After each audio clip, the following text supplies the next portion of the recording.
Почитувани, добро дојдовте назад. Како што пред малку најавив, денеска мој трет гостин во студиото е професорот Методи Хаџијанев. Професоре, добро утро или добар ден и за вас. Добро дојдовте уште еднашка во утрински печат. Здраво, да, добро ве најдев. Направивме мала пауза со нашите анализи, вашите, се извинувам, анализи за престојните празници, меѓутоа, еве, по мал одмор се враќаме во студиото и може да слободно да дискутираме за оние круцијални безбедносни прашања од геополитиката, меѓутоа и од домашната сцена. Професоре, на почетокот би ве запрашал една интересна работа која што дискутиравме и сабајлево со мојот колега Андоновиќ во однос на она западна донација на оклопни возила на Украина која што е во тек. Имено Киев добива тенкови од запад. Германија тоа најави дека ќе дарува германски куни, тоа се оклопни возила. Американски сад тоа ќе го направи со Бредли и Страйкер возилата оклопните, меѓутоа и се најавува и донација од другите земји западни на вистински тенкови, говорам овде за Леопард кои што се од германско потекло. Што ова значи за случувањата во Украина? Добро, тоа генерално зборува за тоа дека на Украина е потребна ударна мок и моки која што ќе обезбеди маневар, бидејќи овие возила во суштина обезбедуваат два принципа или треба да го обезбедат два принципа од основните принципи на војувањето, тоа е маневарот и ударот, односно огнената мок. Со тоа всушност би требало да ги изградат капацитети или да ги подигнат капацитетите на Украина за евентуална офанзива која што нели би требало да се реализира доколку Украина успее да ги задржи линиите на она како што се поставени сега работите. А тоа значи дека ако успее да ги задржи тие линии на одбрана, оно што ќе следува е контраофанзива, која што би требало да биде со решавачки битки, барем на тој начин на кој што всушност е и се концепиран целиот начин на западно војување, а тоа е на маневар и на удар, односно така наречените војна на маневри. За да може тоа да го остварат, потребни им се вакви возила. Тука може да има проблем, бидејќи точно е дека овие возила имаат отприлика исти стандарди, меѓутоа одржувањето на овие возила ќе биде хорор за логистиката, затоа што ќе имате различни производители, различни резервни делови и најверојатно сега сето тоа треба да се види што значи тој пакет на помош. Едно е да добиете само тенкови или само оклопни возила, друго е да добиете цел пакет со нив, а тоа е значи стандардна муниција, стандардна муницијата е горе-доле тој, меѓутоа одржувањето на тие делови или резервни делови, доколку имате оштетени или полуоштетени, не знам, квар на мотор и така натаму, веќе може да биде хорор за логистиката во Украина. Логистиката ако е проблем, колку ќе биде проблем обученоста на украинските сили да ракуваат со овие системи, со овие возила? Ако знаеме нели дека сегашната украинска армија располага со советско оружје, руско или украинско, како сакаме може да го наречеме. Колку за краток период може да се направи обука или како да го кажеме за користење на украинските сили на Тоа не е толку проблем, проблем е дали капацитетот што го сочувале, дали тие луѓе кои што ги управувале овие возила, затоа што пренамената или да кажеме преориентирањето до обука, да кажеме, за одредени средства е многу краток период. Овие луѓе кои што ако останале, да кажеме, ако преживеале или ако се уште ако не се неутрализирани, бидејќи постојат податоци со кои што всушност тоа е на руските канали за телеграф, кои што они тврдат дека над 98% 99% од постоечките оклопни средства кои што ги имала Украина, тоа се и оклопно механизирани единици, се веќе уништени.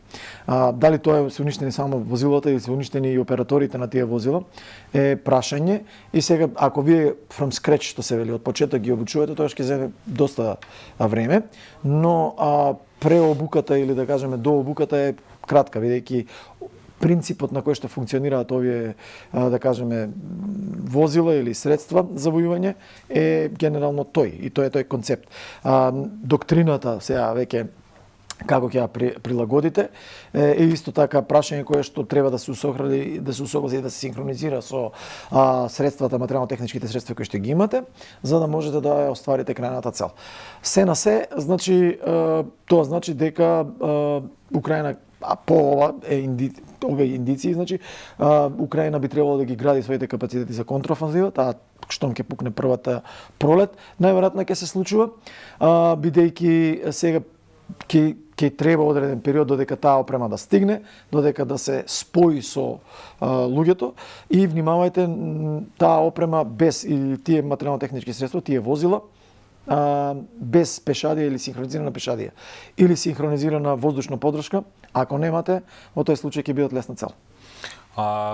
Лесната цел од другата страна на фронтот е случувањата во Бахмут, нели, во Донбас регионот. Руските сили тамо напредуваат. Односно има на терен поместување или победа на руските сили во однос на украинските. Што може да очекуваме сега во овој постновогодишен период на терен, додека не пристигнат овие или додека украинците со овие оклопни возила не прават контраофанзива на пролет? Бахмут всушност се покажува дека е уште едно сега промашување на другата страна. Така претходно русите имаа промашување во проценките, во начинот на задржувањето, во раното препознавање на одредени, да кажеме, опасности, правци на пристап за маневар. Сега гледаме промашување од страна на западните аналитичари кои што нели убедуваа, они викаат дека таму нема стратешка, значи не ја разбира или не сакаа да ја разберат значајноста на овој регион. Зошто е битен? Битен е заради тоа што ако падне Бахмут, тука е тој како нервен систем во кој што всушност во голем дел пред се снабдувањето, ланците на снабдување ќе бидат прекинати за Украина, а ќе бидат во предност русите во тој случај, бидејќи ќе им обезбедат линија со остатокот, односно западниот дел и северозападниот дел на Донбас. Што е битно тука сега? Тоа е битно од тој едната страна, да кажеме оперативната. Постојат информации кои што говорат и за друга некаков геин, а тоа е за нели собственикот на Вагнер групата која што треба да има монопол на рудниците. Така е, врз рудниците и заради тоа тие сега ги имаат главниот зборове, бидејќи тоа е генерално како и класично историски, тоа е воен плен кој што ќе им биде даден потоа на менаџирање на припадниците на Вагнер. Сега зошто е битно тоа? Тоа е битно бидејќи ако падне Бахмут, во тој случај ќе се отвори сериозен простор за опкружување на украинските сили. Украинските сили ќе мора да се излечат назад на резервна позиција. Тоа е на втората линија на одбрана, која што не е толку добра во однос на за да може да го задржи налетот на руските оклопно механизирани единици, бидејќи внимавајте целиот концепт или најголемиот концепт на војување на Русија е токму преку копненото војување, а тоа е преку артилеријата и преку брзи продори, така наречено ешелонско војување, с кој што го имаат добро искомбинирано или тренирано со оклопните возила. Тогаш тој налет ќе може многу тешко да се запре, бидејќи просторот, географскиот простор на тој дел овозможува маневар на овие средства и најверојатно заради тоа и брзањето да се создаде некаква си контра, да кажеме, капацитет кој што би можел да го запре тој налет на овие единици, доколку велам пак Бахмут падне, бидејќи се уште информациите од украинска страна сега говорат дека не е баш до крај чиста работата со Бахмут, значи не е до крај заземен Бахмут. Факт е дека постои сериозни загуби. Факт е дека една од најелитните единици на Украина која што беше тренирана од британците е десеткувана, дури најверојатно и ќе би можно и да се предаде, односно или да го отстапи просторот, но факт е дека се уште Бахмут не е заземен до крај од страна на русите. Кога сме веќе кај руската страна, проштевајте, што говори ова последно разрешување на условно речено, така наречено генерал Армагедон и замена со генерал Герасимов во руската армија. Што може тоа, што надвестува дека се случува токму на фронтот? Па сега знаете како ова може да биде символично, но може да биде и оперативно. Символично е дека Герасимов најверојатно ќе сака да го стави своето име и својот подпис на успехот во Украина, бидејќи они најверојатно сметаат, ако тоа е едната варијанта, дека имаат пресметано дека одлучувачка точка ќе биде Бахмут, а после таа одлучувачка точка ќе може да го добијат и центарот на гравитација да удрат кон Киев. Затоа што, како што реков, ако веќе ова падне, значи тоа што ќе имаат сериозен продор на напред.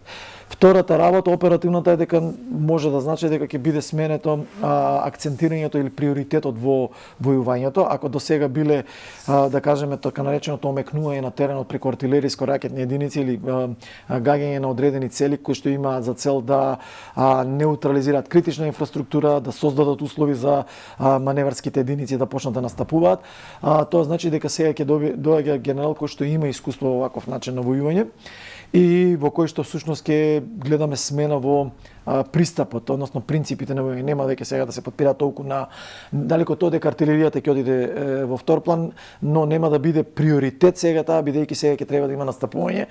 Најверојатно ќе сакаат брзи продори.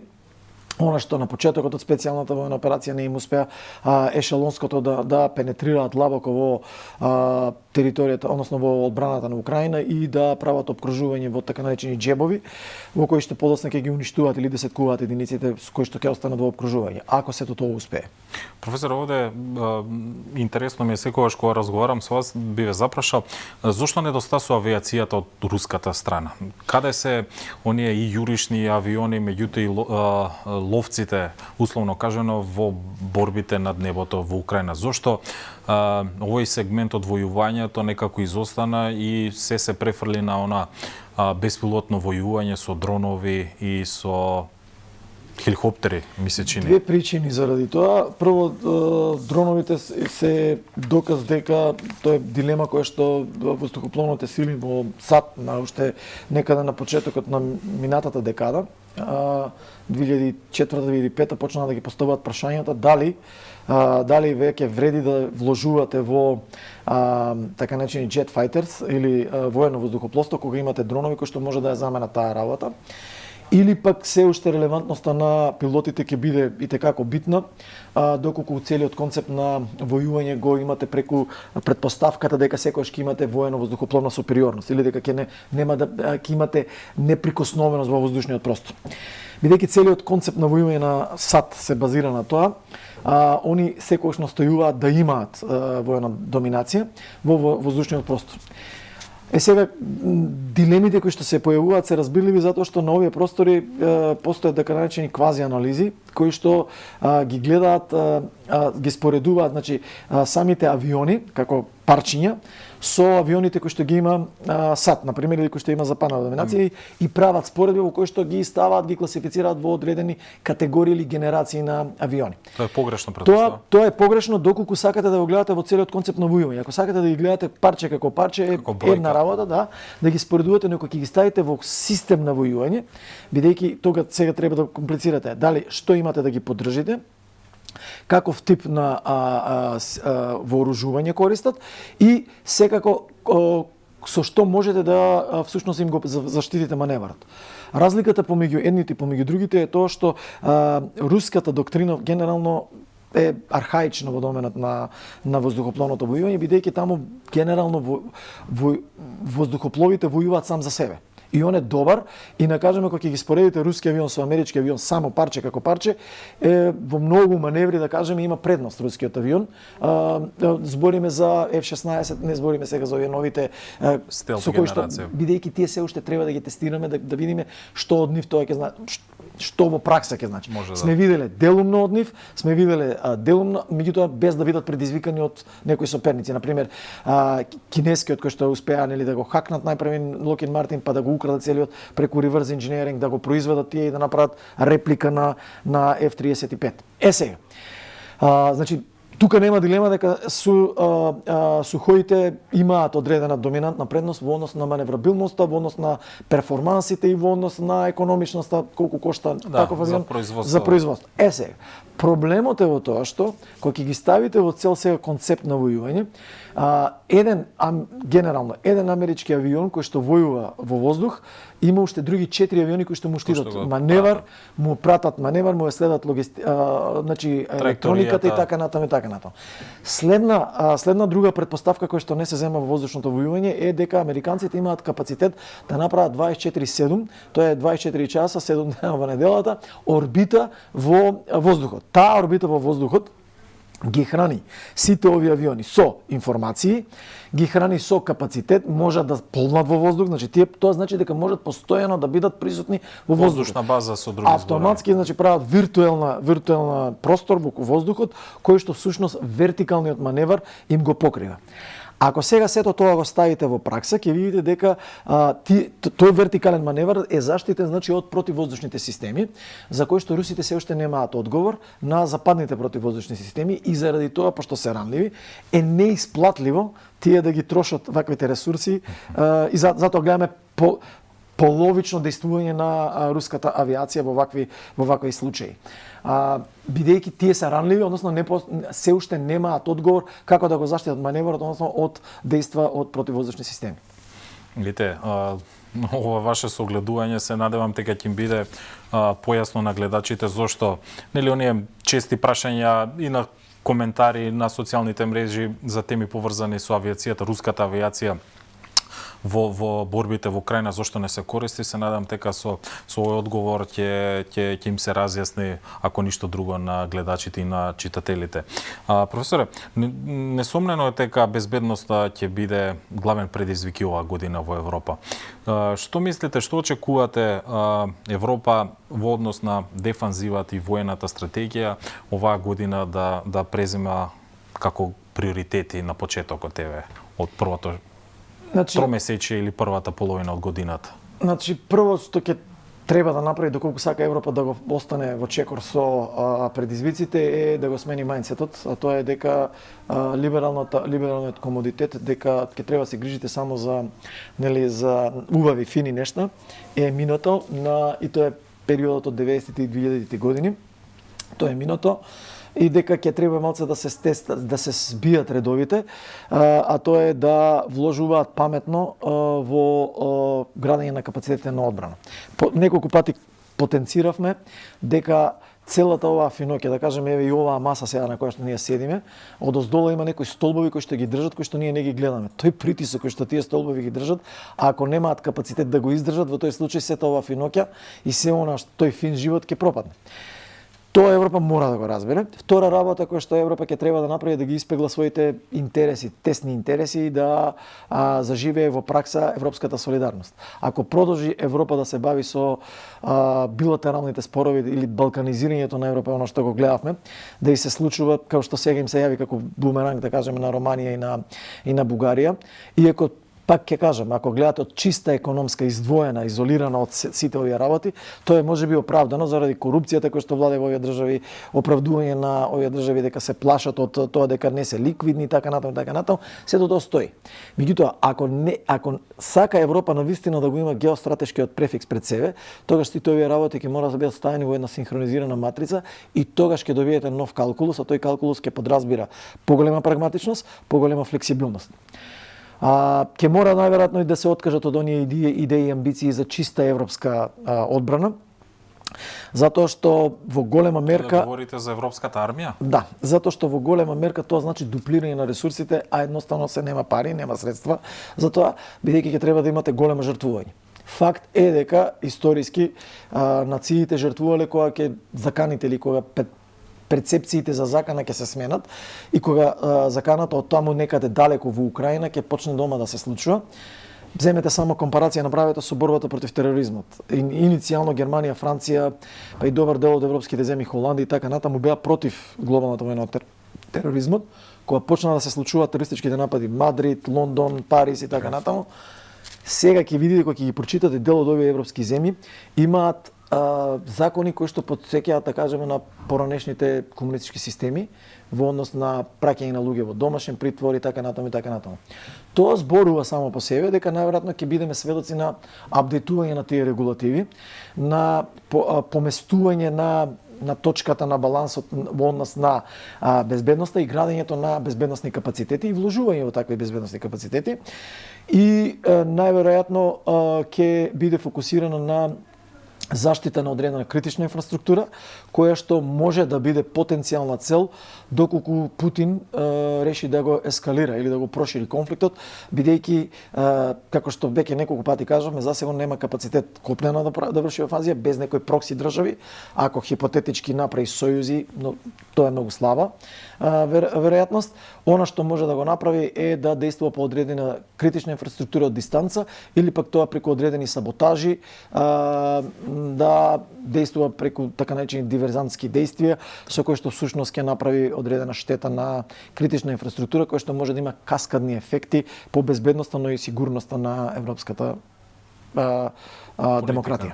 Уште едно прашање сосема на крајот во интерес на времето, професоре. Дали ова значи дека и годинава што е пред нас ќе имаме поише вложување и поише трошење на парите за оружје и одбрана наместо економски развој и напредок? Дејан, за тоа треба да видиме како ќе ги гледате работите. Например, американците, ако гледате секогаш кога вложувале повеќе во опрема, економијата им одела напред. Зошто? Затоа што ако го гледате тоа синхронизирано, и мислам дека еднаш разговаравме, а наменската индустрија, ако така се изразиме ајде во економски термин, може да биде продуктивна. Зошто? Затоа што вие во суштина историски вложувањето во одбраната, односно иновациите во одбраната биле тие кои што се рефлектирале како иновации на останатиот дел од светот. Интернетот, земете го, е всушност направен и развиен за потреби за безбедност. И комуникација во безбедност, потоа се применува. Целата таа технологија доколку се, значи најверојатно ќе има таков шифт. Тоа е нели надвор од либералната матрица на разбирање на светот, што до некаде можеме и да ги разбереме луѓето, бидејќи се надевам дека не постои човек кој што нема да сака да се бави само со удобство и well-being, што се вели, или убав живот, наместо да вложувате во безбедност и пари или во стриктни правила кои што ќе ве лимитираат тоа кај ќе се движите, како ќе се движите, со кого ќе разговарате, колку пари ќе може да потрошите на убав одмор и така натаму и така натаму. Но заради човековата природа најверојатно, историски повторно циклуси, а тоа е дека луѓето си се алчни, секогаш имаат сопствени интереси и секогаш имаат сопствена перцепција на тоа што е добро. И заради можноста на тоа да одредените предизвикувачи, тоа е на геостратешки план, Русија и Кина, да направат таков продор и да пораснат толку да може да го предизвикаат либералниот запад, фактот дека е екзистенцијално ова, значи да се биде или не, само по себе збори дека оно што го кажавте, а тоа е дека доправа, мислам дека и поинтензивно ќе биде од лани. За тоа можеби ќе продискутираме во некој од нашите следни емисии ваши нови гостувања овдека во студиото на Утренски печат. Професоре, овдека би ви се заблагодарил уште еднашка за вашето присуство денеска.